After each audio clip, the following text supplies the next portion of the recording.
Hey, what's going on? I've got a quick video for you today.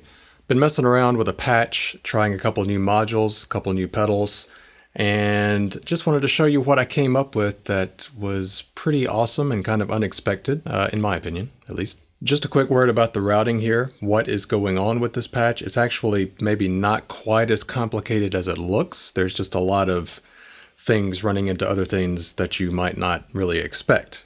It's a truly hybrid setup in that the sound source is coming from Ableton Live, and it's the Knifonium plugin, which is a great little plugin that I've done a video about in the past, one of my favorite analog synth emulations. Now, I've got that pretty heavily modulated in Ableton Live with some LFOs and some of the modular components that we have within Ableton Live. It's being sequenced by the Max for Live step sequencer, and I've got that set up just to do kind of a random sort of sequence that is quantized, so I always kind of know what's going to happen, but not exactly. And as you can see within the Knifonium itself, it is being modulated by those LFOs, so that is always happening. I've got a couple sample and hold LFOs just routed to the Knifonium, as you can see there, with various depths. The original sound source sounds like this.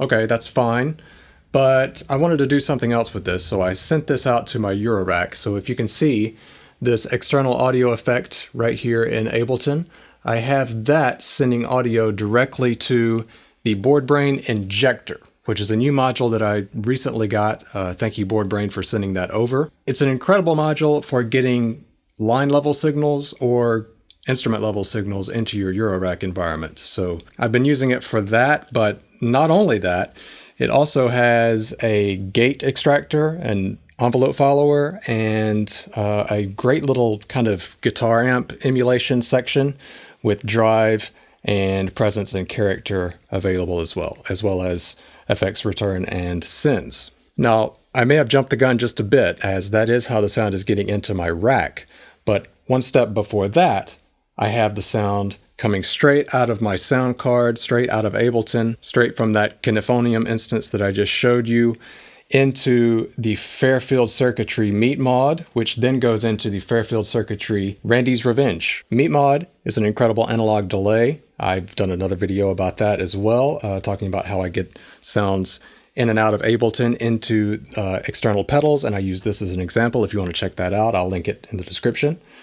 And also the Randy's Revenge, which is maybe the most musical ring modulator that I've ever used. It's kind of right up there with the Moog, Mogerfoger in that regard. It just sounds incredible. So if you're looking for a Mogerfoger and can't find them because they're incredibly pricey these days, maybe look to Randy's Revenge because it's a great alternative. Now that may seem a little odd. I'm going delay and then ring mod, but this is a great ring mod that I'm also going to modulate with the rack, but getting ahead of myself again.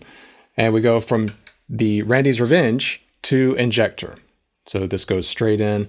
Great way to get pedals into your system as well. Now I'll demonstrate by sending the signal with these pedals bypassed to the Injectr, so you can just hear the cab emulation that I have going on with Injectr. And that sounds like this.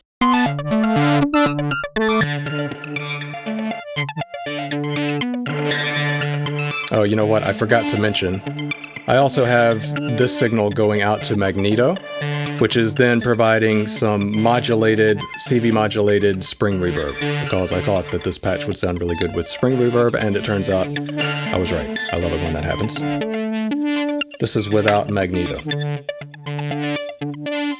So there's no wet delay coming from Magneto, although that's nice as well. It's just there for the spring reverb, which I will plug back in now before I forget about it.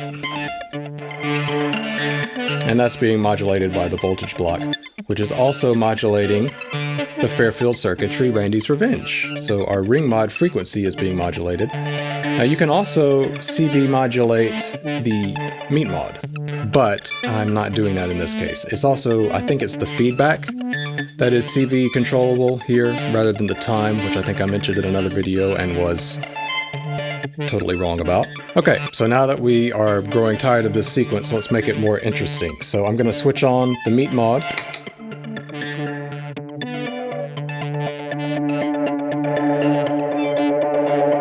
Now you hear how Meet Maude has that same kind of tape emulation modulation. Sure. Same kind of tape movement that the Fairfield Circuitry Shallow Water has, which is one thing that makes it a really popular pedal for that kind of lo-fi feel, right? You get that cassette modulation without the cassette hiss.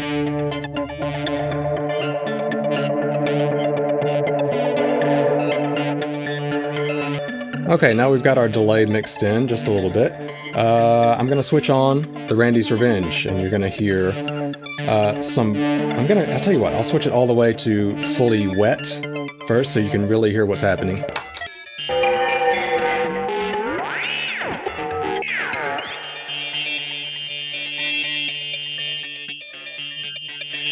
Now I have it on sine.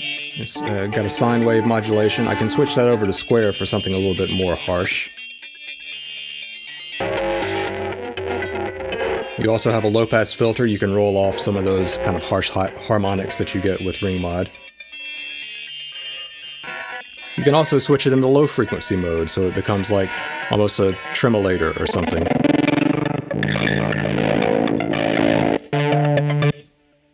So that's in square.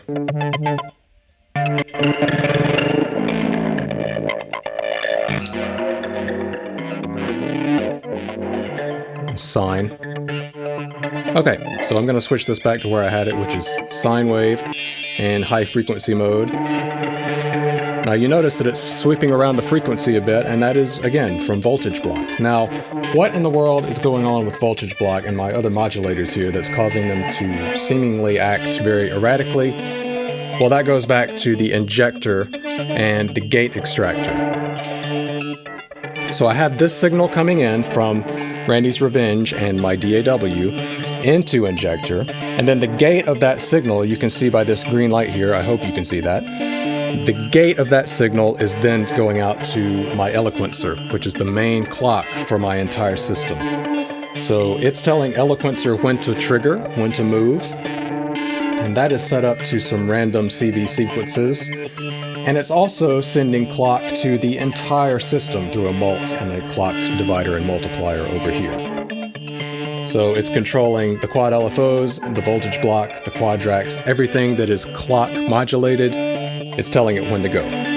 So this is fine on its own, right? This sounds cool, and I could, maybe start a track based on this, but I wanted to take it just one step further, so I'm also sending a CV sequence out of the Eloquencer, which is being, again, randomly triggered by Injectr. And I'm sending that to the Trident, which is my absolute favorite complex oscillator. My absolute favorite complex oscillator. So I'm going to turn this signal down, and then we're going to hear the Trident, which is actually being driven by that signal that we just heard, through the Eloquencer. It's also got some modulated envelopes going on with quadracs, and then some other filter stuff, and it's going into Monsoon for reverb, heavy reverb, and texture. We can't hear this right now, even though the mixer is up, because I've actually got it set up to be controlled by the planar. So this joystick is going to control that signal.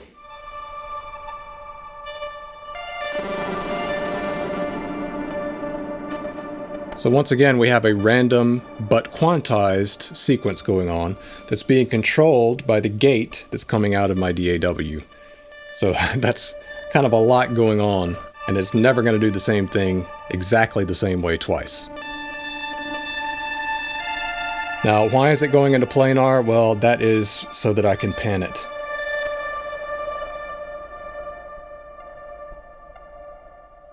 All right, how cool is that? I can also record that movement.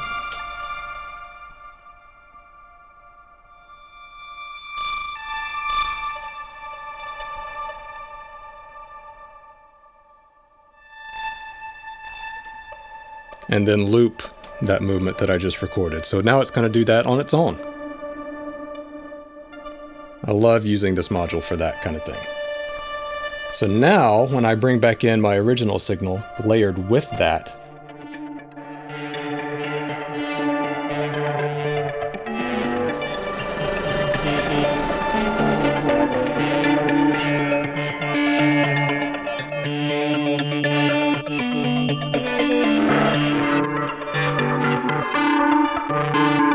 change the character on the injector to get a different color. Increase the drive.